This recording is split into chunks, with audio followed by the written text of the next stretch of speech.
Hello everyone, and welcome to another edition of All About the Cars of Gran Turismo 7. In this video, we're going to learn all about the 1987 Audi Sport Quattro S1 Pikes Peak rally car. Now this car is able to be acquired in two different ways on this game. First, you can purchase it here at the legendary dealer for 2.3 million credits. Otherwise, you can complete menu book number 37 at the cafe, which is a mini book all about rally cars called the GRB Rally Car Book. If you complete that menu book at the cafe, you'll unlock this car for free. Alright, so I'm going to click on this car and we'll start by going over some of its specs. First, this car is a GRB, or rally car, and it comes with 676.35 performance points. It has a four-wheel drive drivetrain, meaning that the engine provides power to all four of the wheels. The maximum power is 588 horsepower at 8,000 RPM. The weight is just over 2,200 pounds, and the engine is turbo-aspirated. Now we'll click on Learn More, and we'll see what McKeel has to say about this car. The four-wheel drive Sport Quattro S1 revolutionized the automotive industry in the 1980s. You only have to look at its achievements in the World Rally Championship for proof of that. The Sport Quattro S1 was developed for homologation in Group B rallying. As a result, only 200 were ever built. But that's not the whole story to this particular Sport Quattro S1.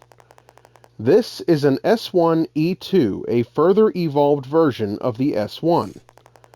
It won the Pikes Peak International Hill Climb in 1987 with Walter Röhrl at the wheel. This victory would prove to be the last hurrah for the Sport Quattro as Audi pulled out of Group B rallying in 1986.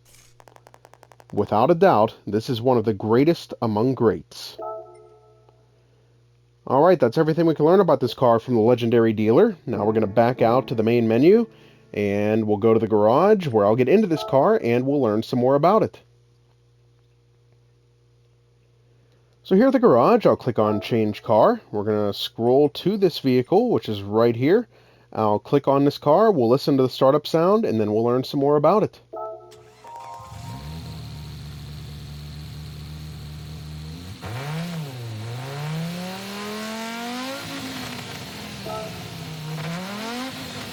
Alright, I'll click on Car Collection, we'll go to this vehicle, and we'll learn some more by reading this short description about it. The 1987 winner of the Pikes Peak that also set a new record that year. When Audi introduced all-wheel drive technology to the World Rally Championships, or WRC, in 1981, it changed the face of rally racing forever.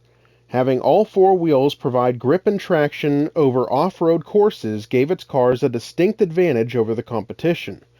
That was validated in 1982 when the company won both the manufacturer's title and the driver's championship.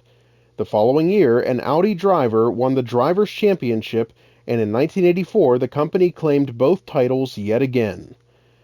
The race car at the center of this amazing run was the Sport Quattro. In the fall of 1983, Audi sold 200 of the 2,133cc turbocharged inline-5 powered Sport Quattros for Group B homologation. In the 1985 Tour de Corsa, an improved version of the car called the Sport Quattro S1, also known as the Sport Quattro E2 in some countries, made its debut. The car's engine was basically a carryover from the previous car, incorporating some improvements such as a misfiring or anti-lag system, but output was increased to a staggering 591.7 horsepower. The big change came to the transmission, a 6-speed semi-automatic with a clutch sensor in the shifter. Later that year, it was also given a revised body with front spoilers and large front fenders that improved the car's aerodynamics and made it look meaner. Along with rear fenders incorporating air inlets plus a rear wing, the car by this time had matured into the ultimate rallying Quattro. During this time, Audi also modified a WRC spec Sport Quattro S1 to hill climb specifications and entered it in the Pikes Peak International Hill Climb. The result? overall wins and track records in 1985 and 1987 with Michel Mouton and Walter Rohrl behind the wheel, respectively. Alright, that's everything we can learn about this legendary vehicle and its history from Gran Turismo's description about it. Now we're going to back out to the main menu once again and go next door to the cafe where we'll see if anybody's here to talk to us about this car. And we have one person, and that's Jeremy, so let's see what he has to say. The Pikes Peak hill climb in Colorado, USA, is a time trial where cars race up a treacherous road to the top of a mountain peak. The track measures 12.4 miles, climbing 4,921.2 feet to the finish at 14,110.7 feet, which is higher than Mount Fuji in Japan. This Audi S1 dominated the competition when it won the event in 1985, 1986, and 1987.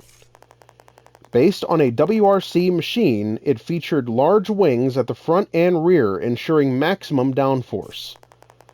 Do you know the driver that brought home the final championship in the race to the clouds?